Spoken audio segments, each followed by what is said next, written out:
Hey, good morning, everybody. Good afternoon, good evening, wherever time zone you're in, whatever time it is where you're at.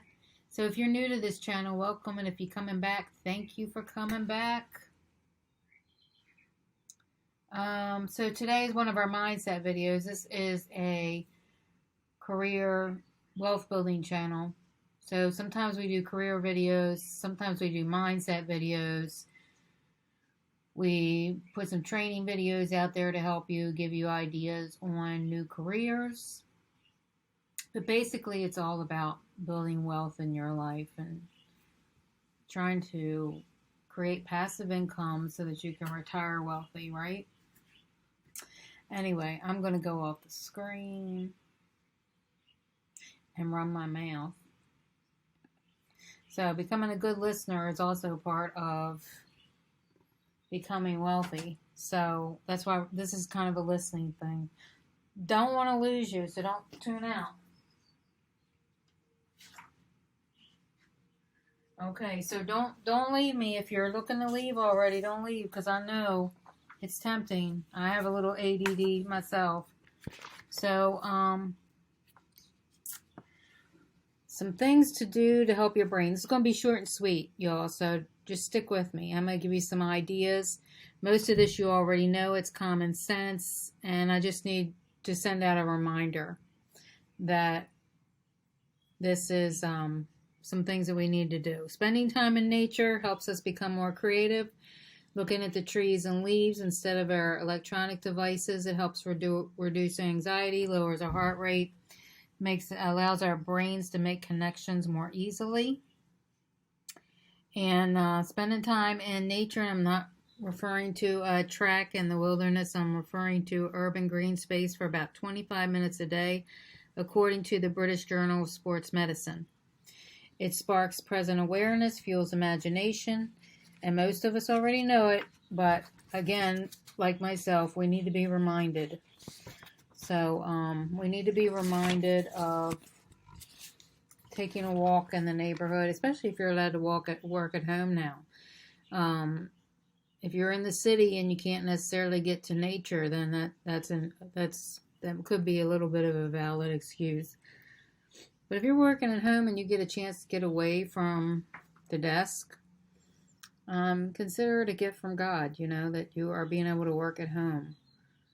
And I have to remind myself of this too. All right, meditate. Meditation clears our minds. Just go and lay on the floor, sit up, get away from all these electronic devices. But you need to come back to this channel, by the way.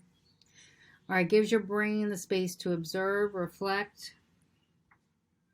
Creativity uses your right brain while your left brain is triggered by more analytical tasks. So neuroscientists have found that creativity draws on your entire brain, and meditation can give you access to that.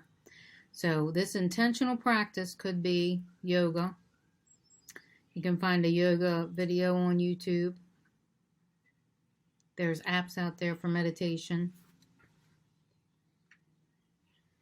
The idea is that when we intentionally pause in our awareness, it allows our minds the freedom and space to be creative.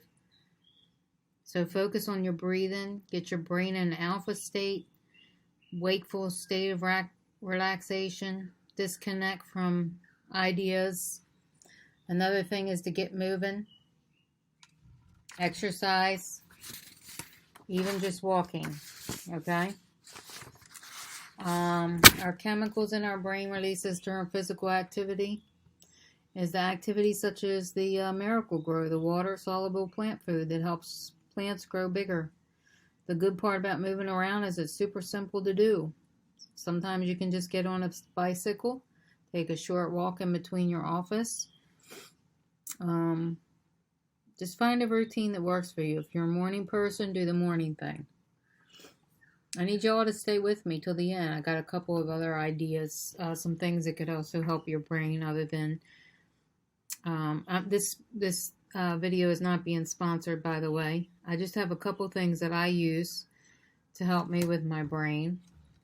As you get older, you're going to need to do this more so that we don't end up with dementia. Now, if you're in your 20s, you probably don't really care, which is fine. But when you start getting 40 and over, you're going to start caring because We need to take care of our brain just like we do everything else. So, diversity. Diversity makes the brain work harder by challenging stereotypes. Exposure to diversity experiences helps foster the development of more complex forms of thought. I love being around different backgrounds and different perspectives, and it's also a catalyst for creative thinking. I don't understand schools where we have one race. I just don't understand it. Why would you want to go to a school where there's only one race? I understand that we get along with people that look like us, sound like us, talk like us, but it's really not helping you, and it's not going to help you in the real world. So I'm totally opposed to anything where there's a college or anything like that where there's only one race, because in the real world we have to learn to get along, talk with one another, understand each other's differences, and learn to appreciate them and value them. And that's my little soapbox for the day on that. If I ever won $1 zillion and could give it to somebody, I would never give it to a college where there was one race. I don't understand it. White people are not allowed to do it, so I don't understand why any other race is allowed to do it, because it's like reverse segregation. So anyway, that's my soapbox on that, and whoever stayed to this long will hear it, and if you didn't, that's okay, because most of you are going to tune out after like 2 minutes according to my analytics. So if you stayed this long, that's awesome. Let me know in the comments if you listened all the way through this video. And don't limit yourself by geography either. You need to reach out to someone, creative problem solving, and I do Uber almost every day, and I meet people from all over the world. I have all different classes, different races, different genders, different cultures, and different lifestyles, and it makes life more interesting. Alright, so that's my opinions on that. So engage with nature, meditate, get moving, connect with different kinds of people. And the other thing that I just want to say is, oops, not that one. Let me see if I can pull up my thing here. Okay, so another thing you might want to try that I use to help you with your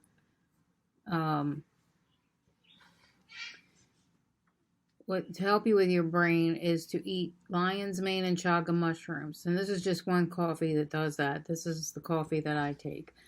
And this helps with your brain. And they also have it in a pill form if you don't do coffee.